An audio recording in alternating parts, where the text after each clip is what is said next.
Bung Hasto. Jadi kalau menurut Bung Hasto sebagai ketua LPSK, apakah kemudian rekomendasi dari LPSK itu sudah cukup didengar oleh Kejaksaan Agung ketika melakukan penuntutan? Ya, terima kasih penjelasan Pak Fadil ini ya.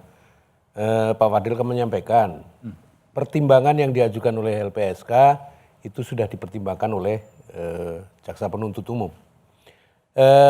Tetapi yang kami rasakan itu dalam statusnya sebagai justice collaborator, semestinya Eliezer itu dituntut hukuman paling ringan. Paling ringan? Paling ringan ketimbang pelaku-pelaku yang lain. Itu termaktub dalam undang-undang. Pak Budiman. Ya silakan Pak Fadil. Jadi saya sebetulnya meminta LPSK. LPSK itu gunanya melindungi saksi. Tentang nuntut itu berapa itu kewenangan Jaksa Agung sepenuhnya. Dan kami punya parameter, tidak bisa. Kami sudah mempertimbangkan apa yang disampaikan oleh LPSK, sehingga kami menuntut lebih rendah jauh daripada Pak Sambo.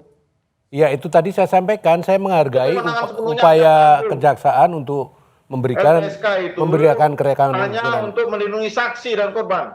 Oke, baik ya, Bung Hasto. Karena menurut Pak Jampidum bahwa LPSK itu hanya melindungi saksi dan korban, nggak masuk ke penuntutan sebetulnya. Mau tuntut berapa urusan Jaksa Agung? Betul, karena kewenangan LPSK itu memberikan perlindungan, pengamanan dan pengawalan kepada saksi. Termasuk saksi justice collaborator. Itu kewenangan kita.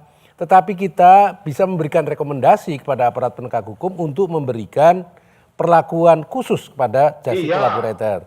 Dan yang kedua bisa memberikan itu kami sudah memperhatikan, maka nuntutnya lebih rendah jauh dari iya, tadi kan saya sampaikan juga penghargaan Pak, apresiasi kepada kejaksaan. Hanya kami merasa bahwa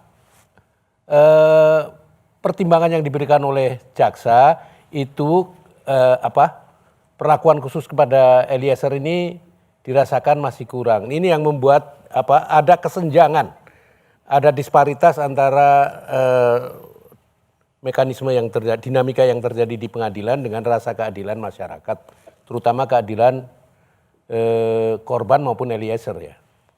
Pak Fadil, jadi ada disparitas. Kenapa Eliezernya 12 tahun yang membuka kasus itu menjadi terungkap ke publik dibandingkan kemudian dengan Putri yang sebenarnya menjadi pangkal masalah itu sendiri. Ini yang mungkin yang ada rasa kesenjangan itu. Gimana Pak Fadil? Perlu saya jelaskan tentang tuntutan Eliezer, kita nariknya ke atas Pak, kepada Freddy Sambo, bukan pada pelaku lain. Karena dia itu yang melakukan eksekutor terhadap penembakan itu.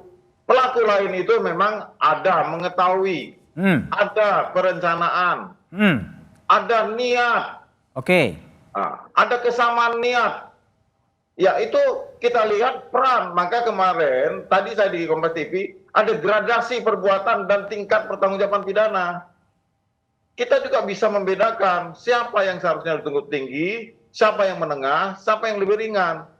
Tapi ini keyakinan jaksa sebagai mewakili pemerintah, mewakili negara, mewakili rakyat, mewakili korban. Kami tidak sembarangan melakukan penuntutan, ada parameter, ada aturan, ada pedoman. Pedoman 3 2019. Pedoman 24 2021. Situ jelas harus seperti apa jaksa berbuat. Enggak, kami enggak sembarangan ini. Ada parameter, makanya ada yang seumur hidup, ada 12 tahun, ada 8 tahun. Namun tentang apakah tercapai keadilan dari tuntutan jaksa ini, kami memohon pada hakim.